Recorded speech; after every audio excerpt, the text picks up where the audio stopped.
मैं हूं आपके साथ काजल और आप देख रहे हैं खबर दृष्टिकोण। लखनऊ के इको गार्डन में चल रहा है 2 साल से प्रदर्शन। 69,000 शिक्षक भर्ती आरक्षण घोटाले को लेकर इको गार्डन में 2 साल से चल रहा है ये धरना, लेकिन जो सरकार है उनकी मांगों को पूरा नहीं कर रही है। इस वजह से जो छात्र हैं कभी मुख्यमंत्री आवास का घेरा कर रहे हैं तो कभी मंत्रियों का घेरा कर रहे हैं, लेकिन अभी तक इन्हें नियुक्ति पत्र नहीं दिया जा रहा है, जिसके चलते छात्र काफी परेशान हैं और अपनी मांगों को लेकर ये भूख हड़ताल पर भी उतर आए हैं।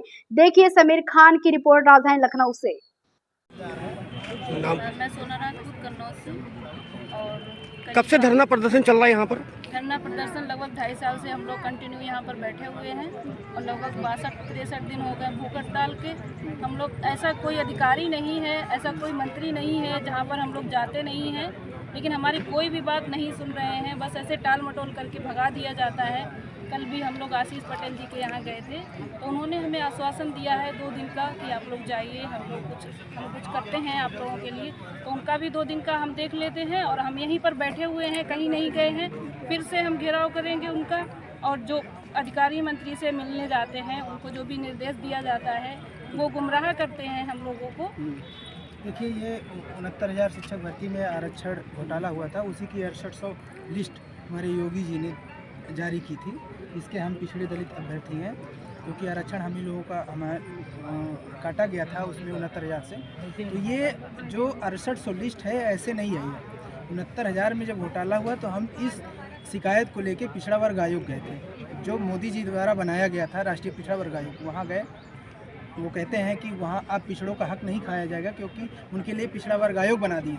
ठीक, तो वहाँ गए, वहाँ लगातार 1 साल तक सुनवाई। उसके बाद वहाँ से एक रिपोर्ट जारी होती है, 6,800 अभ्यर्थियों के साथ अन्याय हुआ है, सही से आरक्षण का पालन नहीं किया गया है। ठीक, उस लिस्ट को लेके आते हैं विभाग में और सभी नेताओं मंत्रियों के पास जाते हैं, उसकी लड़ाई लगातार लड़ते हैं। उसके बाद फिर भी क्या सरकार इस विषय पे नज़र हटाती हुई दिखती है आपको? नहीं, अब अभी तो फिलहाल हटा ही रही है। उस समय की मैं बात कर रहा हूँ, जब विधानसभा चुनाव आता है 22 का, उसके पहले योगी जी संज्ञान में लेते हैं, इस मैटर को संज्ञान में लेते हुए 6800 की लिस्ट निकालते हैं। और वहीं पिछड़ा वर्ग आयोग को छोड़ दिया जाए तो एक राजस्व परिषद की 5 सदस्यीय टीम योगी जी ने गठित की थी, उसने भी 3 महीने तक जांच की थी, उसने भी पाया कि हाँ इसमें घोटाला हुआ है। आपको लगता है 2024 का जो चुनाव आ रहा है, आपकी फाइलों पर से धूल हटने का समय आ चुका है? देखिए, अब उम्मीद ही हम रख सकते हैं, उम्मीद को लेके ही हम लोग आंदोलन कर रहे हैं लगातार 2 साल से कि हाँ अब नहीं तब न्याय होगा।